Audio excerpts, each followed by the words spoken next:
ഈ ബ്രാൻഡിന് ഇത്രയും ക്രേസ് ഉണ്ടെന്ന് ഞാൻ കാനഡയിൽ വന്നപ്പോഴാണ് അറിഞ്ഞത്.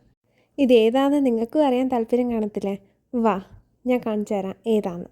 സോ ഇന്ന് ഞങ്ങൾ വന്നിരിക്കുന്ന സ്ഥലമാണ് ടൊറൻറ്റോ പ്രീമിയം ഔട്ട്ലെറ്റ്. രാവിലെ ഒരു 8 മണിയായപ്പോൾ ഞങ്ങൾ ഫുൾ ടിപ്പ് ടോപ്പ് റെഡി ആയിട്ട് ഞങ്ങൾ ഇറങ്ങിയതാണ്. സോ വഴിയിലെ കാഴ്ചകളൊക്കെ കണ്ട് ഫുഡൊക്കെ കഴിച്ച് അങ്ങനെ ഞങ്ങൾ എത്തിപ്പെട്ടു. അപ്പം കണ്ടതാ ഒരു കടയ്ക്ക് ഇത്രയും ക്രേസ്. ഇവരെല്ലാവരും ഇത്രയും ലൈൻ നിൽക്കുന്നത് ഈ കടയ്ക്ക് വേണ്ടിയിട്ടാണ്. നൈക്കി ഇവിടെ രാവിലെ സ്റ്റോക്ക് ചെയ്യുന്നതാണ് ഷൂസ്. എന്തിനാണെന്ന് പറഞ്ഞാൽ രാവിലെ അവർ പുതിയ റീസ്റ്റോക്ക് ചെയ്യും.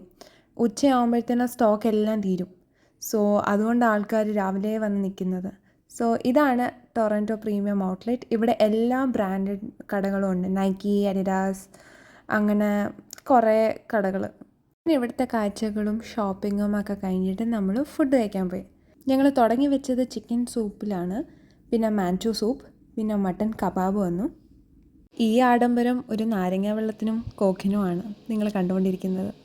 പിന്നെ അങ്ങനെ ചിക്കൻ വന്നു, ഫിഷ് വന്നു, എല്ലാം ഞങ്ങൾ ഓർഡർ ചെയ്തായിരുന്നു. പിന്നെ ഇവിടുത്തെ നാനാണ് എടുത്തു പറയേണ്ടത്. എല്ലാവർക്കും ഒത്തിരി ഇഷ്ടപ്പെട്ടു. എന്താണെന്ന് പറഞ്ഞാൽ ഇത് ഭയങ്കര സോഫ്റ്റാണ് ഇവിടുത്തെ നാന്. ഇത്രയും കണ്ടപ്പോൾ നിങ്ങൾ വിചാരിക്കും ഞങ്ങൾ വെജൊന്നും കഴിച്ച് കാണത്തില്ല. അവിടെയാണ് നിങ്ങൾക്ക് തെറ്റിയത്. ഞങ്ങൾ വെജും ഓർഡർ ചെയ്തിട്ടുണ്ടായിരുന്നു. ചന മസാലയും പിന്നെ മഞ്ചൂരിയയും പിന്നെ നാനിന് കൂടെ കഴിക്കാനുള്ള ചിക്കൻ കറിയും മട്ടൻ കറിയും പറഞ്ഞിട്ടുണ്ടായിരുന്നു. അപ്പോൾ ഇന്നത്തേക്ക് ഇത്രയേ ഉള്ളൂ. Bye from us.